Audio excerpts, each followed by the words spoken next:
ফাতেমা লাল টুকটুকে জামা পরেছে, 2 হাত ভরা মেহেদি। একটু পরপর তাকিয়ে দেখছে মেহেদি নষ্ট হয়ে গেল কিনা। শুধু ফাতেমা নয়, কয়েক মাস বয়স থেকে শুরু করে নানা বয়সী 21 শিশুর বেশিরভাগেরই হাতে দেওয়া মেহেদি। 30 মার্চ রোববার রাজধানীর আজিমপুরে ছোটমণি নিবাসে ঢুকতেই শিশুদের মধ্যে পড়ে গেল হুড়োহুড়ি, কে কার আগে হাতের মেহেদি নকশা দেখাবে। এভাবে শুরু হয়েছে এই শিশুদের রঙিন ঈদ।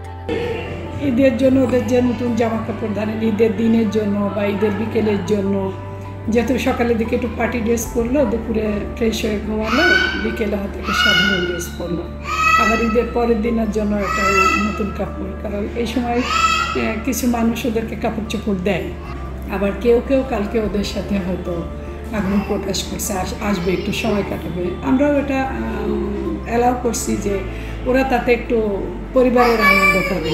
মা বাবাহীন শিশু, দাবিদারহীন শিশু, উদ্ধার হওয়া শিশু, আইনের সংস্পর্শে আসা শিশু, জন্মের পর একদিন বয়স থেকে 6 বছরের বেশি সময় পর্যন্ত এই শিশুরা ছোটমণি নিবাসে বড় হওয়ার সুযোগ পাচ্ছে। থানা ও আদালতের মাধ্যমে অনাথ শিশুদের এখানে পাঠানো হয়। সরকারের সমাজসেবা অধিদপ্তর পরিচালিত এই নিবাসে শিশুদের জন্য মাথাপিছু মাসিক বরাদ্দ 4000 টাকা। এর মধ্যে খাবার মাসিক 2900 টাকা, আনুষঙ্গিক বরাদ্দ 1000 টাকা এবং জ্বালানি বরাদ্দ 100 টাকা।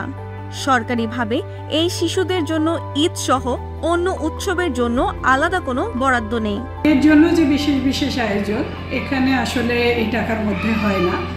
এটা আমরা কিছু ডোনার আছে আমাদের, যারা ওদেরকে ভালোবাসে, ওদের পছন্দ করে, ছোটমণি নিবাসকে তারা আসে দেয়।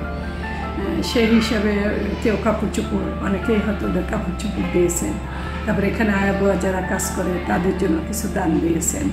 পরিবার ও স্বজনহীন এই শিশুদের বিশেষ যত্ন নিতে হয়, কিন্তু নিবাসে জনবলের স্বল্পতায় তাদের পর্যাপ্ত সেবা দেওয়া সম্ভব হচ্ছে না।